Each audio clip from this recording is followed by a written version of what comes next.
State level રનરને એસએમસીની કચરા ગાડીએ અડફેટે લેતા મોત થયું છે. પનાસ વિસ્તારમાં મહાનગરપાલિકાના કચરાના ટેમ્પો ચાલકે 20 વર્ષીય સ્ટેટ લેવલ રનર વિધિ કદમને ટક્કર મારતા ઘટના સ્થળે મોત નીપજ્યું હતું. તેઓ મોપેડ પર જીમ જતા હતા. એ સમયે અકસ્માત થયો. સમગ્ર મામલે ખટોદરા પોલીસે કચરાની ગાડીના ડ્રાઈવર 22 વર્ષીય ગિરીશની અટકાયત કરી હતી. ઉલ્લેખનીય છે કે અકસ્માત કરનાર ડ્રાઈવર પાસે પાકું ડ્રાઇવિંગ લાયસન્સ ન હતું. તે લર્નિંગ લાયસન્સ પર જ મનપાનો ટેમ્પો ચલાવી રહ્યો હતો.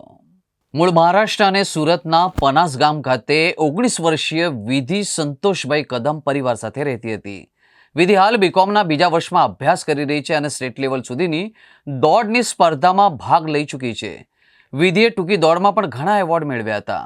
હાલ વિધિ અભ્યાસની સાથે જ ભટાર ખાતે આવેલા જીમમાં ટ્રેનર તરીકે કામ કરે છે અને ત્યાં પ્રેક્ટિસ પણ કરે છે. આજે સવારે વિધિ ઘરેથી ઓલા બાઇક લઈને ભટાર જીમ પર જઈ રહી હતી અને ઘરની નજીક પનાસ કેનાલ રોડ પરના સર્વિસ રોડ પર સામેથી પૂરપાટ ઝડપે સુરત મહાનગરપાલિકાની ગાડીએ તેને ટક્કર મારી હતી.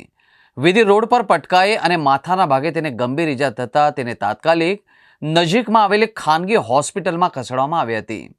ખાનગી હોસ્પિટલમાં વિધિને લઈને પહોંચતા જ ફરજ પરના તબીબોએ તેને મૃત જાહેર કરી હતી અને ત્યારબાદ વિધિના મૃતદેહને પોસ્ટમોર્ટમ અર્થે સુરત સિવિલ હોસ્પિટલ ખાતે ખસેડવામાં આવ્યા હતા. આ અકસ્માત કરનાર પાલિકાની કચરા ગાડીના ડ્રાઈવરને ખટોદરા પોલીસ દ્વારા ઝડપી પાડવામાં આવ્યો હતો. કચરાના ગાડીના ડ્રાઈવર 22 વર્ષીય ગિરીશ અડડની પોલીસે અટકાયત કરી છે. ઘટના એવી રીતની છે કે અમારા જીમની અંદર ટ્રેનર છે વિધિ કદમ કરીને, જે સ્ટ્રીટ પ્લેયર રહી છે અને હાલ તે ખટોદરા વિસ્તારમાં પનાસ વિસ્તારમાં રહે છે.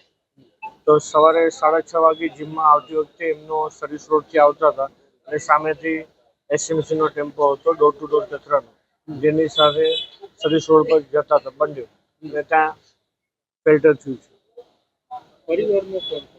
એમના પરિવારમાં એમના મમ્મી પપ્પા છે અને નાનો ભાઈ છે. આવી ઘટનાઓ બનતી રહી છે તો એના માટે ઘટના આ બાબતે હું ફિલહાલ એવું જાણીશ કે પોલીસ તપાસ કરી રહી છે. પોલીસ તપાસમાં શું આવે તો પછી કેવી તો વધારે સારું. કેટલા લેવલ સુધી રમવા?